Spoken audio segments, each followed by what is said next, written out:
똑똑이하고 똘똘이가 함께 산에 올라가서 나무 밑에서 이제 신발을 벗고 쉬고 있는데 저 만치에서 호랑이 한 마리가 어스렁거리고 다가옵니다. 그 모습을 보고 똑똑이는 야, 지금 호랑이가 250m 저 앞에 있으니 시속 50km의 속도로 달려오면은 17.9초 후에는 이곳 도달하겠지. 그렇다면 이제 나는 죽는데 그 남은 시간 어떻게 쓴담 하고 이렇게 계산을 하고 있습니다. 근데 똘똘이는 그 호랑이가 다가오고 있는데도 불구하고 벗던 신발을 신고는 끈을 이제 매는 것입니다. 그 모습을 보고 똑똑이가 똘똘이에게 말합니다. 네가 아무리 빨리 달린다고 해서 저 호랑이를 네가 피할 수 있을 것 같으냐? 하고 물었습니다. 그랬더니 똘똘이가 하는 말이 호랑이보다는 빠르지 못해도 너보다는 먼저 달리면 되지 라고 말하더랍니다. 여기서 똑똑이는 죽을 걸 생각했고 똘똘이는 살 걸 생각했습니다. 거리가 어떻고 속도가 어떻고 모든 건 잘 다 계산했지만 그런 결론 끝에 그는 이제 안 된다는 것이었고 똘똘이는 또 그런 상황 속에서도 어떻게 살아날 것인가를 생각하는 나름의 지혜가 있었던 것입니다. 지혜와 지식은 같은 말이 아니죠. 지식은 어떤 사물에 대한 정보라면 지혜는 그 정보를 종합해서 여기다 현명한 판단과 어떤 상황을 타개할 줄 아는 이런 능력을 지혜라고 이렇게 말할 수가 있습니다. 사람들 중에는 지식은 많은데 지혜가 없는 사람이 있고 어떤 사람은 지식은 비록 부족하지만 그 자기가 알고 있는 지식을 가지고 이걸 통해서 자기 삶의 많은 문제들을 하나하나 해결해 나갈 줄 아는 이런 지혜 있는 사람들을 우리는 세상에서 찾아볼 수가 있습니다. 미국의 주립대학교 연합회 의장을 지낸 제임스 애플베리는 이런 말을 했습니다. 인류가 가진 지식이 1900년부터 1950년까지 50년 동안에 배로 증가했다. 지금까지 인류가 서서히 쌓았던 모든 지식이 1900년부터 1950년까지 50년 동안 배로 증가했다. 그런데 1950년부터 1970년까지는 10년 단위로 이제 배로 또 증가하게 되었다. 그런가 하면 또 1970년부터는 5년 단위로 이 지식이 갑절로 늘어났고, 그리고 1990년대 와서는 이제 3년마다 인류의 지식이 지금까지 가진 지식보다 곱절로 늘어나고 있다.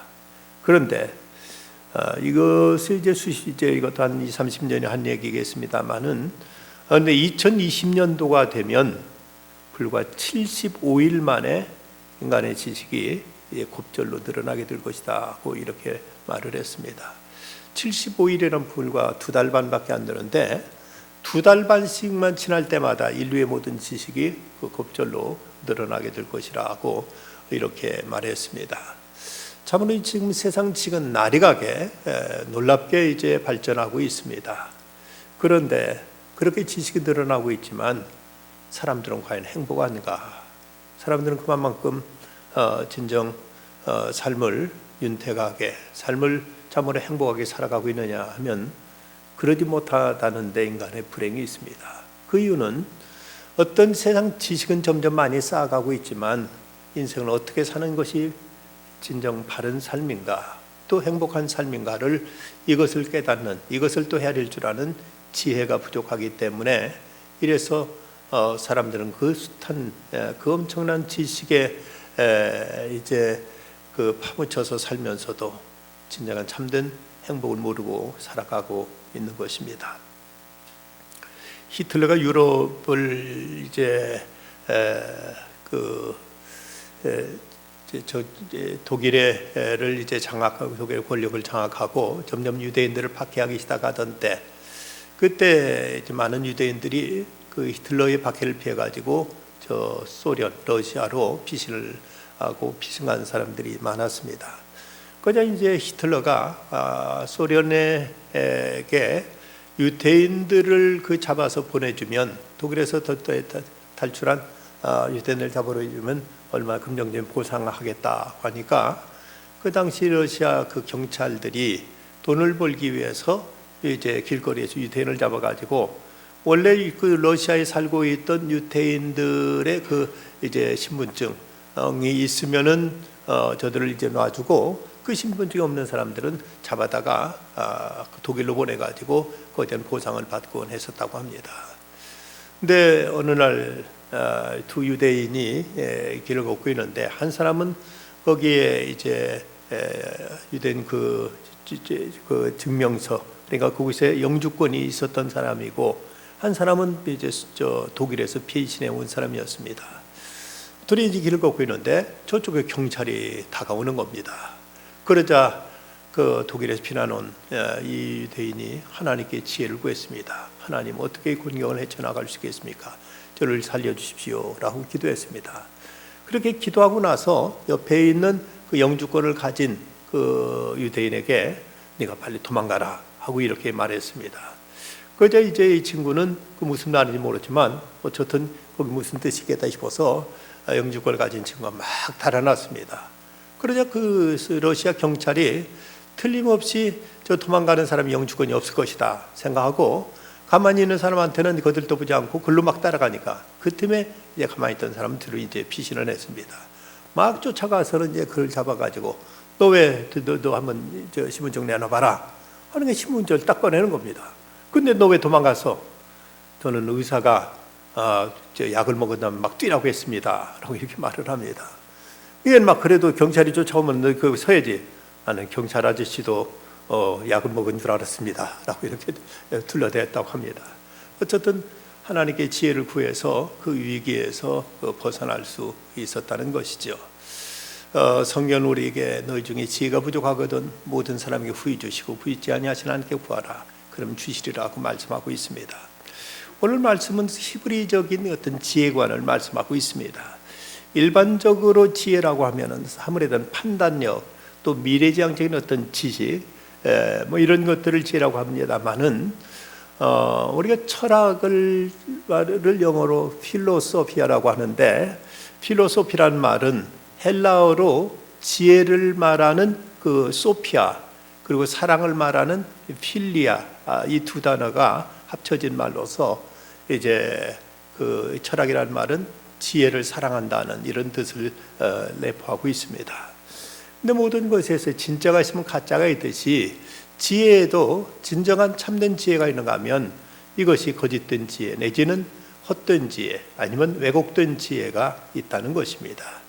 흔히 사람들이 재주라든지 잔꾀라든지 간계라든지 이런 것들은 이제 소위 오늘 말씀을 통해서 보면 거짓된 지혜요 세상적인 지혜라고 말씀하고 있습니다. 그래서 13절에서 이런 그 거짓된 지혜 가진 자를 식별하라 하면서 거기에 대한 심판한 내용 13절에 보면 그 행함을 보일지니라 라고 이렇게 말씀하고 있습니다. 그렇다면 이제 참된 지혜, 하늘의 지혜와 땅의 지혜가 어떻게 다른가? 먼저 이제 땅의 지혜에 대해서 오늘 말씀 보면 13절부터 너희 중에 지혜와 총명이 있는 자가 누구냐? 그는 선행으로 말미암아 지혜의 온유함으로 그 행함을 보일지니라. 그러나 너희 마음속에 독한 시기와 다툼이 있으면 자랑하지 말라. 진리를 거슬러 거짓말하지 말라. 이런 지혜는 위로부터 내려온 것이 아니요 땅 위의 것이요 정욕의 것이요 귀신의 것이니 시기와 다툼이 있는 곳에는 혼란과 모든 악한 일이 있습니다. 그 말씀합니다. 여기서 그리스도인의 삶을 유혹하는 바로 이제 그 땅의 것과 정욕 것과 귀신의 것, 이것이 이제 우리 삶을 위협하는 세 가지 그 적으로 나타나는데, 이런 것들은 이제 하나님께로부터 온 것이 아니다. 그러면 여기서 말씀하고 있는 이 세상적인 지혜는 어떤 것인가 하면은 여기서 이제 그 첫째가 시기라고 말씀하고 있습니다. 이 시기라는 인간의 욕망에 뿌리를 둔 어떤 이제 그 열심이라고 볼 수 있는데, 이것은 믿지 않는 사람들에게만 있는 것이 아니라 때는 믿는 사람들에게도 이런 마음이 내재되어 있어서, 저 예루살렘을 향해 올라가던 예수님한테 예수님이 십자가를 생각하고 올라가고 계셨지만, 이때 요한과 야고보는 주의 나라가 임하시거든 하나는 주의 좌편에 하나는 주의 우편에 앉게 주십시오라고 다른 제자들과 분리되어서 자기들만 특별한 대우를 받고자 하는 이런 모습을 보여주고 있습니다. 그런가 하면 요셉이 아버지로부터 총애를 받게 되고 있을 시기했던 형들은 요셉을 애굽의 그 노예로 팔아먹는 이런 악한 모습도 보여주고 있습니다. 이런 모습 속에 사람들에게 있는 이런 시기심, 이것이 이제 바로 땅에 있는 지혜라는 것이지요. 시리아 사막에서 두 나그네가 이제 지나가 길을 걷고 있는데, 그때 사탄이 천사의 모습처럼 하고 와가지고는 이제 다가와서 욕을 합니다. 너에게 소원을 이뤄주겠다. 그런데 무슨 소원을 말해도 좋은데 단 내 요청을 내 친구에게는 2배로 받게 해주겠다고 이렇게 말합니다. 그러니까 이제 뭐라고 이제 그 지혜를 뭐라고 소원을 말할까 하다가, 친구는 2배로 받는다니까 그만 내가 좋은 거 받으면 친구는 더 곱절을 더 받겠지 해가지고, 그 중에 한 사람이 하는 말이 내 눈을 애꾸로 만들어 주십시오 라고 소원을 말했다고 합니다. 자기 눈이 애꾸가 되면 이제 그 같이 가는 그 나그네는 2눈이 다 멀게 되기 때문에 친구가 결코 잘된 모습을 볼 수 없어서 이렇게 애꾸로 만들어 달라고 이렇게 말했다는 것이죠. 인간 마음속에는 이런 악한 시기심들이 있는데, 이것이 곧 이제 이 세상의 지혜, 이 땅의 지혜라고 이렇게 말씀하고 있습니다. 우리나라 사람들도 하는 말이 배고픈 건 참는데 배 아픈 건 못 참는다고, 자기 어려움은 견디지만 다른 사람 잘 되는 걸 못 보는 이런 마음들이 바로 세상의 지혜한 모습으로 이렇게 지적되고 있습니다. 다음은 다툼을 말씀합니다. 14절에 보면 그러나 너희 마음속에 독한 시기와 다툼이 있으며 자랑하는 말과 진리를 거슬러 거짓말하지 말라. 이 다툼은 하나의 분리의 영성인 것이죠. 땅의 지혜를 가진 사람들은 자꾸 파벌을 만들고 분리를 시키고 거기서 뭔가 섹트를 조정해 가지고, 그래서 서로 분열하고 갈라서게 만들고 서로 이제 이를 통해서 항상 이 갈등이 유발되는 것을 볼 수가 있습니다. 어떤 이는 말하기를 사람이 가지고 있는 3대 욕망이 뭐냐? 그 하나가 건강에 장수하는 것, 2번째는 부자 되는 것, 3번째는 복수하는 것이라고 합니다. 사람들 마음속에 이렇게 악한 심사가 다들 내재되어 있습니다. 그저 자기 잘 되는 거 한 가지만 구해도 좋을 텐데 꼭 다른 사람이 이렇게 뭔가를 안갚음하고 다른 걸 해코지 하려는 이런 심사가 사람들이 가지고 있는 3대 욕망 중에 하나라고 어떤 심리학자는 이렇게 말을 했습니다. 그런가 하면 3번째는 자랑하는 것이라고 말씀합니다. 이 땅의 지혜는 자기 자신을 자랑하는 이런 교만이 있습니다. 하나님이 세상의 지혜로 자신을 알 수 없게 하셨고, 세상에 미련해 보이는 사람들, 이런 사람들을 사역자로 삼으셨는데, 그 이유에 대해서 고린도전서 1장의 말씀 보면 하나님께 세상에 천한 것들과 멸시받는 것들과 없는 것들을 택하사 있는 것들을 폐하려 하시나니 이는 아무 육체도 하나님 앞에 자랑하지 못하게 하려 하심이라. 하나님께 당신의 사역자들을 이렇게 미련한 가운데서 택하신 이유가 바로 이제 그 자랑하지 못하게 하려고 하나님께 이렇게 세우셨다고 말씀하고 있습니다. 이 세상적인 지혜는 어떻게든 자신을 과시하고 자신을 드러내고 자신을 이제 뽐내고 하려는, 이것이 이제 세상적인 지혜의 한 단면입니다. 전에 그 존 F 케네디 대통령이 동생했던 상원을 지낸 그 로버트 케네디가 어느 날 그 해변에서 우통 다 벗어 제끼고 아주 포즈를 취하고 그 사진 기자들 앞에서 사진을 찍은 것이 당시 라이프지에 그 보도된 적이 있었습니다. 근데 이렇게 이제 그 인터뷰하면서 기자가 물었습니다. 당신은 아이들이 자녀가 몇이나 됩니까? 물었더니 로버트 케네디가 11명이라고 말했습니다. 아니 어떻게 그렇게 많은 자녀를 두었습니까? 했더니 이때 로버트 케네디 입에서 나온 대답이 뭔가 하면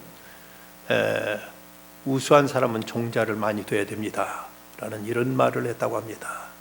우수한 사람은 종자를 많이 둬야 됩니다 라는 이런 오만한 말을 그 입에서 쉽게 나왔다고 하죠. 그리고 얼마 안 있다 그는 비명 행사를 당하고 말았습니다. 사람이 자신을 과시하고 드러내고 자랑하는 신복, 이것이 바로 세상 지혜라고 성경은 말씀하고 있습니다. 다음 네 번째는 거짓입니다. 자기를 자랑하다 보면 때로 과장하게 되고 이걸 지나쳐서 거짓에 치우게 되는 것이죠. 자신을 돋보이게 하기 위해서, 그래서 사람들의 경쟁에 이기기 위해서 이렇게 무엇인가 꾸미고 거기다 확대시키고 이것을 이제 덧붙여서 거짓으로 만들어 버린 것입니다. 사도 바울은 고린도전서 4장 3절부터 5절 말씀에서 너희에게는 다른 사람에게나 판단받는 건 내게는 매우 작은 일이라. 나도 나를 판단하지 아니하노니 내가 자체가 아무것도 깨닫지 못하나 이로 말미암아 의롭다함을 얻지 못하리라. 다만 나를 판단하실 이는 주시니라. 그러므로 때가 이르기 전 곧 주께서 오시기까지 아무것도 판단하지 말라. 그가 어둠에 감추인 것들을 드러내고 마음의 뜻을 나타내시리니 그때 각 사람에게 하나님으로부터 칭찬이 있으리라. 하나님이 드러내실 때까지, 하나님이 판단하실 때까지 함부로 너희들 서로 판단하지 말아라. 자랑하지 말아라. 하나님께서 모든 걸 밝히 드러내실 때는 이제 그토록 자랑하지 않는 자는 부끄럽게 될 것이다 하고, 이렇게 사도 바울은 고린도 교회 편지 보내면서 이렇게 경계하고 있습니다. 어떤 초등학교 다니는 아이가 아버지 따라서 낚시를 가고 싶어서 학교에 선생님한테 전화를 했습니다. 어린 것 제법 어른 목소리처럼 선생님이십니까? 하고는 우리 아들이 오늘 아파서 오늘 학교를 못 갈 것 같습니다 하고 이렇게 목소리를 이제 힘을 넣어서 이렇게 얘기했습니다. 선생님이 그 얘기를, 그 전화를 받고는 그러십니까? 그게 많이 아픕니까? 묻더니 근데 실례지만 전화하시는 분 누구십니까? 그랬더니 아이가 엉겹게 대답한 말이 우리 아버지입니다 라고 대답했다. 거짓은 드러나기 마련인 것이죠. 우리가 어떻게든 다른 사람을 속이고 다른 사람을 이용하려고 하는 이런 심보 속에서 이런 거짓된 것이 나타나게 되고 말하는 것이죠. 이런 땅에 속한 지혜는 시기와 다툼을 이긴다고 말씀합니다. 먼저는 요란하다. 이 요란이라는 말은 불안정하며 무질서하다는 뜻으로서 야고보서 1장 8절에서는 두 마음을 품어 정함이 없다.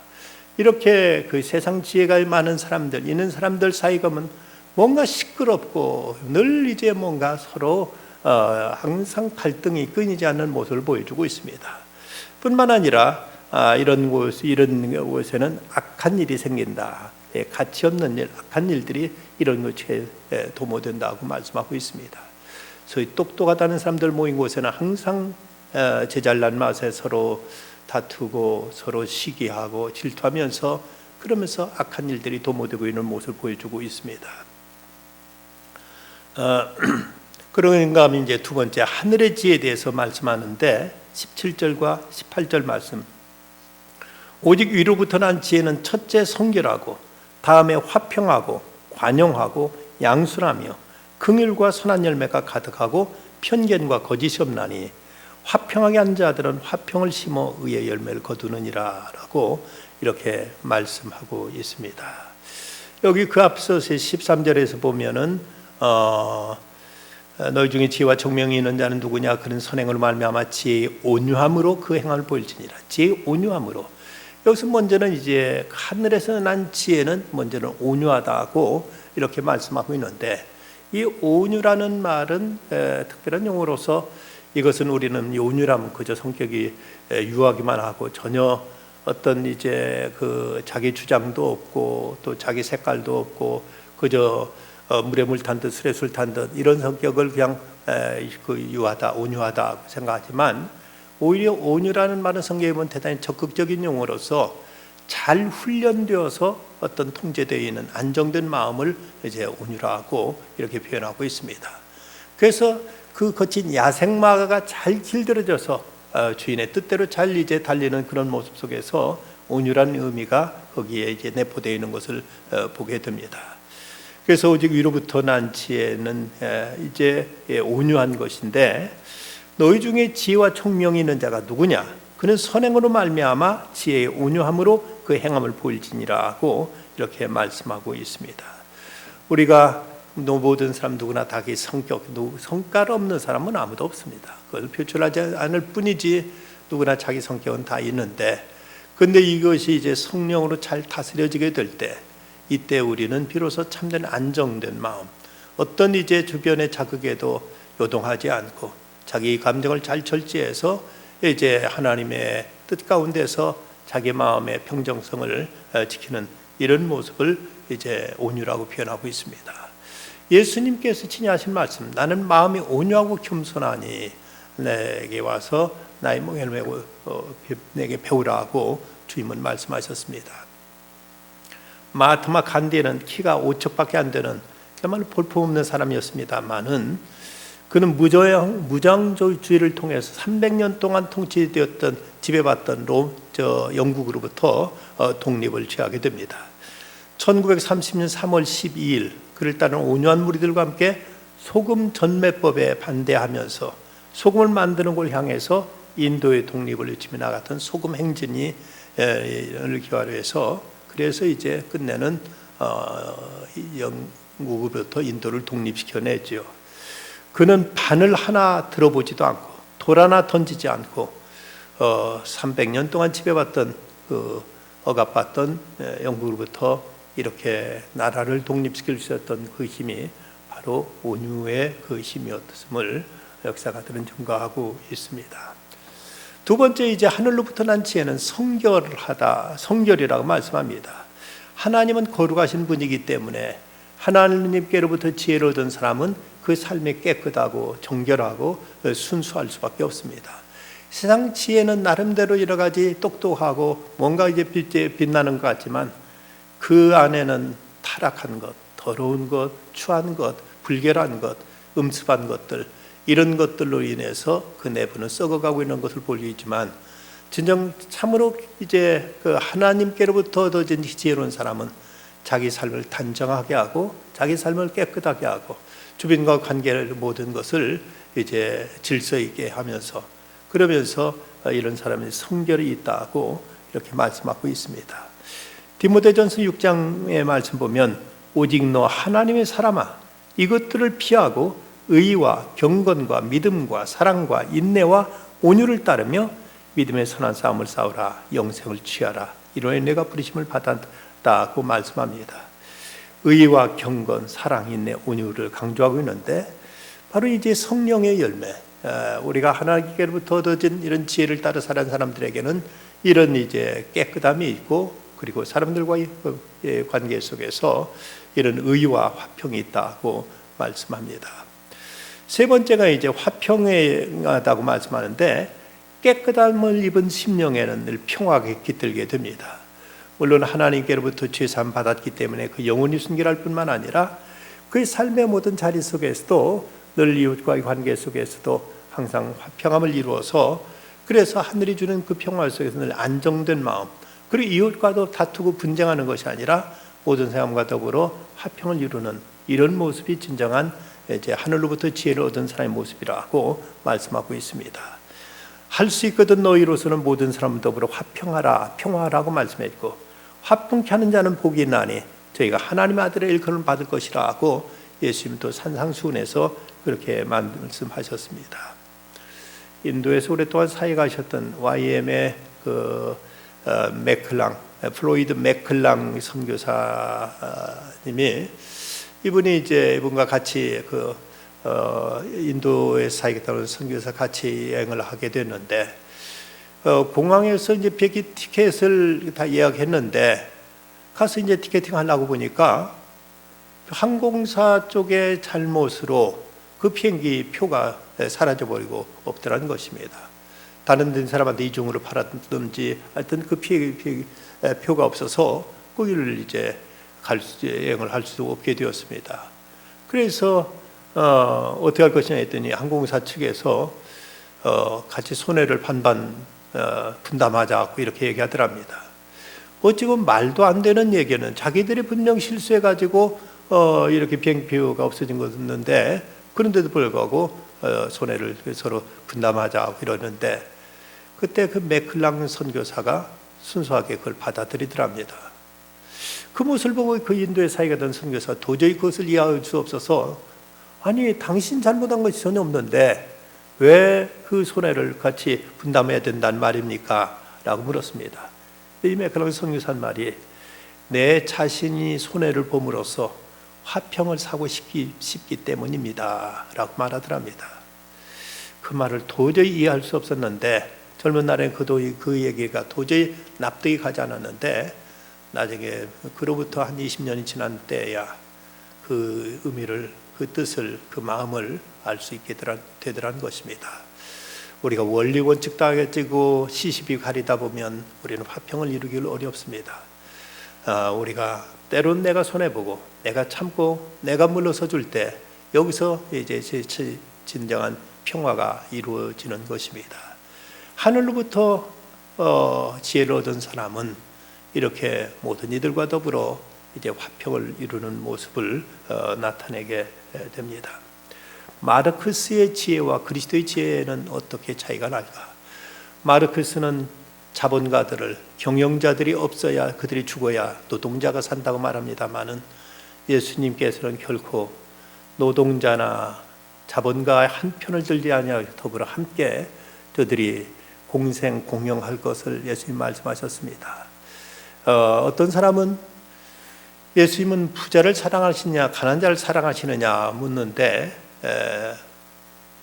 예수님은 부자도 가난한 자도 다 사랑하십니다. 어느 특정한 부류만, 한 세력만 예수님 편드시는 하나님은 아니십니다. 예수님을 따랐던 사람들 중에 부자도 있었고 총독도 있었습니다. 나중에 그 제자 중에 나중에 이제 초대교회 이제 그 멤버들, 교회 멤버들 가운데 이제 총독도 있었던 걸 보면 우리가 어떤 특정 한쪽, 어떤 보수냐 진보냐, 여당이냐 야당이냐 자꾸 편가르기려고 하고 어느 한쪽만 절대 선인 것처럼 이제 그렇게 주장하지만, 그러나 하나님 나라는 이 모든 것을 다 품을 수 있는, 하나님은 이 모든 것을 다 용납하시는 하나님이 실지인데 우리가 어느 한편에 속해 가지고 서로 상대를 미워하고 질시하고 서로 이제 타도하려 오다 보면 세상에는 어느 때든 참된 평화가 깃들 수가 없게 되는 것입니다. 다음 네 번째는 이제 관용을 말씀합니다.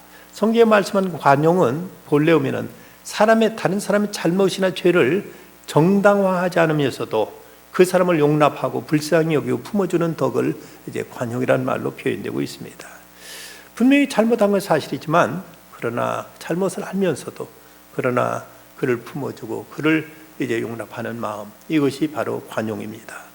다섯 번째는 양순을 들고 있는데, 양순이란 말은 다른 사람의 생각을 잘 들어주고 그 사람의 의견을 이제 동의하는 이런 긍정적인 기질을 여기서 양순이라고 표현하고 있습니다. 그 사람이 무슨 얘기하면 그 얘기 잘 경청해주고 그 사람의 생각에도 공감해주고 그가 말하는 것도 일리가 있음을 이제 받아주는 이런 마음입니다. 옛날에 한경직 목사님이 교회에서 참 그분은 덕스러운 덕망 있는 어른이셨습니다만은 누가 무슨 말을 해도 다 일리가 있디요 라고 이제 평양도 특수의 말로 그렇게 많이 말씀하셨다고 합니다. 그런데 이제 당신 뜻과 맞는 얘기 같으면 기름 그렇게 얘기하시고 당신 뜻과 맞지 않는 얘기를 가면 그 말도 일리가 있디요 하고 이렇게 얘기하셨다고 하죠. 그래서 나중에 이제 한 목사님을 오래 지켜본 사람은 일리가 있다는 말은 당신 뜻이 아니라는 말을 이렇게 표현하시고 당신과 뜻이 맞다는 얘기는 기름 하고 이렇게 말씀하셨다고 하는데, 나하고 뜻이 다를 뿐이지 그 말도 일리가 있는 겁니다. 내 생각과 다르다고 틀렸다고 우리 단정하는 것이 얼마나 독선적인 건지 모릅니다. 그 사람은 그 사람 나름대로 그 얘기가 다 이유가 있습니다.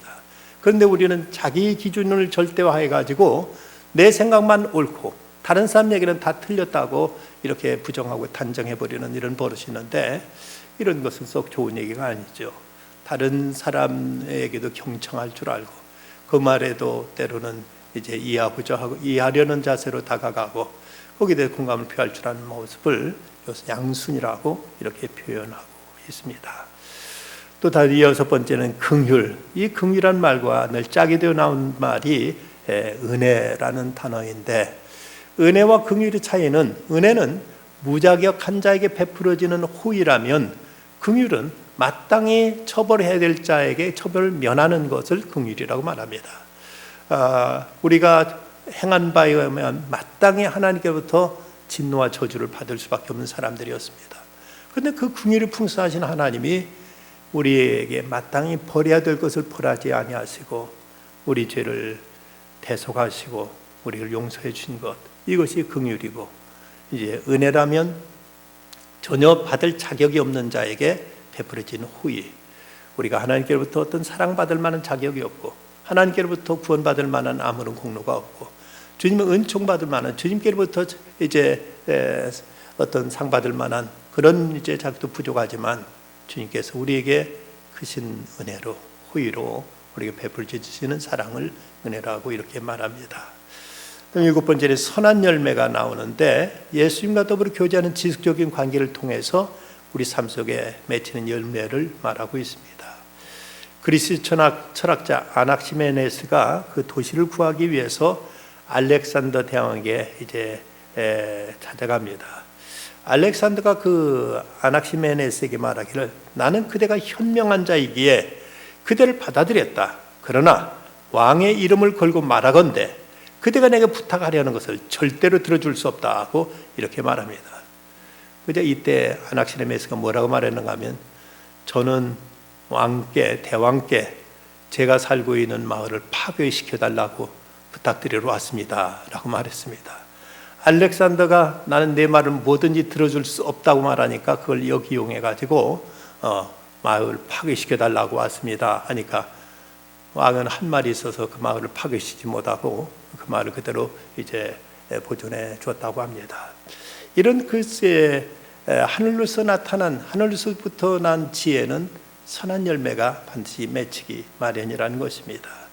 여기는 또 편견이 없습니다. 결코 치우침이 없습니다. 어느 한쪽에만 치우쳐가지고 극단적인 것을 추구하지 않습니다. 전체를 품을 수 있는 이런 마음을, 넓은 마음을 가지고 있습니다.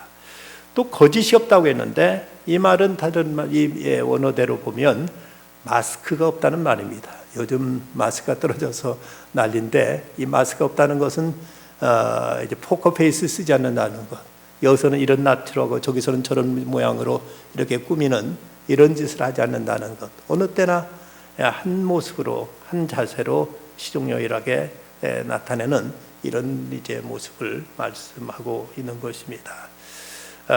연극 배우가 연극의 장면에 따라서, 또 연극의 어떤 그 내용에 따라서 이렇게 얼굴이 바뀌고 저렇게 얼굴이 바뀌는 것처럼 바뀌는 것이 아니라, 늘 이제 동일한 모습으로 항상 시종일하게 드러내는 것이, 이것이 이제 하늘로부터 난 지혜임을 말씀합니다. 그래서 그 결과로 화평과 의를 이룬다고 말씀합니다. 화평하는 자들은 화평을 심어 의의 열매를 거두느니라. 화평과 의가 강조되는데, 평화가 없는 의는 싸늘하기만 하고, 화평이 있고 의가 없다면 그 화평은 부패될 수밖에 없는데, 그 의와 화평이 함께하는 이런 이제 건강한 이런 평화를 말씀하고 있습니다. 그렇다면 어떻게 우리가 하늘의 지혜를 얻을 수 있을까? 여기서는 먼저 무엇보다도 하나님 말씀을 통해서 우리가 의를, 이런 지혜를 배울 수 있다 말씀합니다. 성경에 보면 어려서부터 성경을 알았나니 성경 능히 너로 하여금 그리스도 예수 안에 있는 믿음으로 말미암아 구원에 이르는 지혜가 있게 하느니라. 성경은 우리에게 구원을 줄 뿐만 아니라 모든 삶 속에서도 진정한 참된 지혜를 가져다 준다고 말씀하고 있습니다. 이스라엘에 가서 공부하고 온 사람의 얘기를 들어보면, 이스라엘 팔레스타인에 있는 이스라엘에 살고 있는 유대인들이, 이스라엘 백성들이 약 500만 되고, 그리고 그 주변에는 3억이 넘는 이런 그 아랍 사람들이 이제 포진하고 있는데, 그 500만밖에 안 되는 유대인들이, 이스라엘 사람들이 어떻게 그 수십 배가 되는 아랍 사람들과 싸워서 이기는가? 그가 거기서 보고 느낀 것은, 어떤 아랍 사람들은 어떤 그 완력과 또 그리고 미움과 어떤 이제 혈기, 이런 것으로 싸우려고 하는데, 이스라엘 사람들은 철저히 지혜로 대처하기 때문에 이스라엘이 연전연승하게 되더라는 이런 얘기를 한 적이 있습니다. 이스라엘 사람들을 유대인들을 가르쳐서 책의 백성이라고 말합니다. 이스라엘 백성을 책의 백성이라고 하는데, 그 이유 중에는 먼저는 성경책이 이스라엘 토양 속에 나왔고, 또 하나는 탈무드가 그들의 이제 지혜의 산물입니다. 근데 이스라엘 사람들은 어려서부터 성경을 줄줄 외우고, 그리고 저들은 이제 늘 성경과 탈무드를 끼고 다니면서 길거리에서도 또 때로는 시장에서도 어딜 가든지 이걸 가지고 다니면서 틈틈이 성경을 읽고 또 그리고 이 탈무드를 읽고 하기 때문에, 그래서 그들은 어려서부터 그렇게 지혜를 배우고 실제적인 삶 속에서 어떻게 처신하는 것이, 어떻게 선택하고 어떻게 결정하는 것이 이거 하나님 뜻에 맞고 이것이 진정 이 땅에서도 성공적인 삶을 살아가는가 하는 이런 실천적인 지혜를 배우기 때문에 유대인들이 그토록 지혜로운 백성, 그리고 그들이 그 원수들과 싸움에서 늘 이길 수 있는 그 힘이 그들의 지혜에서 나오더라고 이렇게 말하고 있습니다. 우리는 이 지혜를 통해서, 책을 통해서 지혜를 배울 것이고, 또 하나는 기도를 통해서 우리는 지혜를 얻을 수 있게 될 것입니다. 지혜가 부르지 아니하느냐, 명철이 소리를 높이지 아니하느냐. 대저 지혜는 진주보다 나음으로 원하는 모든 걸 이에 비교할 수 없습니다. 대저 나를 얻는 자는 생명을 얻고 여호와께 은총을 얻는 것입니다. 너희 중에 누구든지 지혜가 부족하거든 모든 사람에게 후히 주시고 구하지 아니하 자에게 구하라. 그럼 주시라고 말씀합니다. 어느 마을에 점점 쇠락해져 가는 수도원이 있었습니다. 사람들, 신도들은 하나둘 다 떠나가고 거기는 다 맥이 빠져버린 5명의 수도사만 남아 있었습니다. 그들은 하루 종일 이제 그 맥이 빠진 채 불만스럽게 서로 쳐다보면서 거기 너걸리고 있는 모습을 보고, 수도원 원장은 어떻게 볼 길이 없을까 고심하다가 한 율법학자를 찾아가서 지금 우리 수도원 형편이 이러니 어쩌면 좋겠습니까? 라고 얘기했습니다. 그저 그 율법학자가 그 말을 듣더니 하는 말이, 내가 기도하고 내가 계시를 받기로는 그 수도원에 메시아가 한 분 계신다고 들었습니다. 라고 말합니다. 도무지 그 얘기가 믿어지지 않았지만 수도원 원장은 그 말을 이제 그 수도원에 있는 그 수도사들에게 전했습니다. 아무도 그 얘기를 이제 귀담아 들으려고 하지 않았지만, 근데 이상한 것은 그때부터 서로에 대한 태도가 달라지는 것입니다.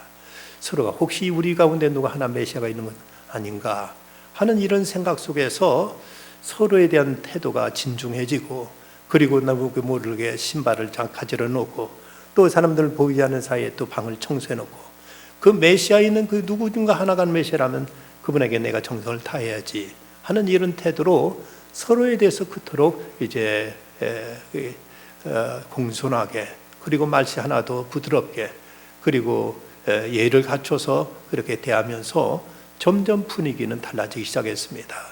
썰렁하기만 하고 서로 그저 질시하고 서로 냉담했던 그 수도원이 그 5명의 수도사가 있는 곳이었지만, 서로에 대해서 이렇게 이제 진지하게, 그리고 깍듯하게 예의를 갖추며 대하는 모습 속에서 그 수도원의 분위기는 점점 어떤 거룩한 경건한 빛이 깃들기 시작했습니다.